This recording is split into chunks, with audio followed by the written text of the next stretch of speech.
Всеки ден се моля всички да сме здрави вкъщи. Искам младите да ходят на доктор, да не разчитат само на късмета. Ама не знам как да ги накарам.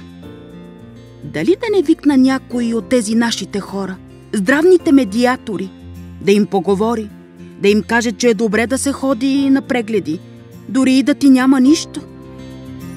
Има много неща за майката и за детето, които е добре да се знаят.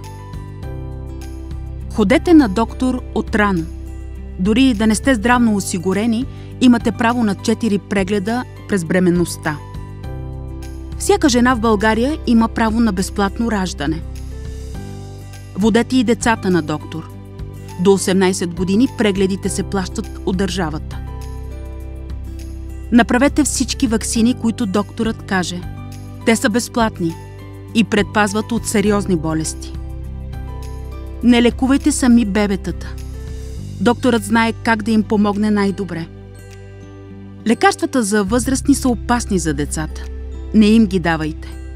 Дръжте ги наскришно, да не ги глътнат случайно.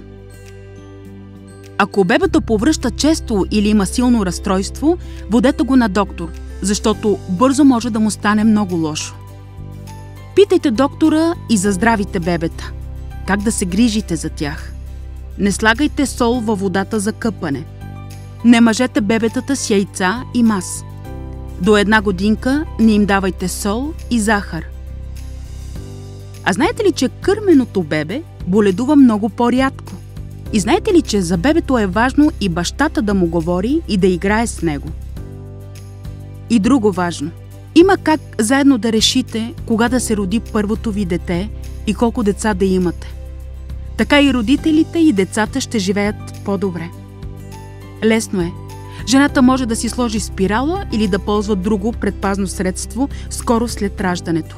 Попитайте гинеколога как става. Семейството само ще спечели от това.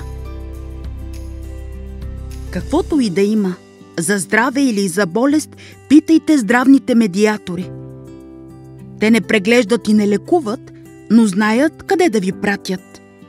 А докторите носят здраве. Здравето е щастие. Погрижи се за себе си.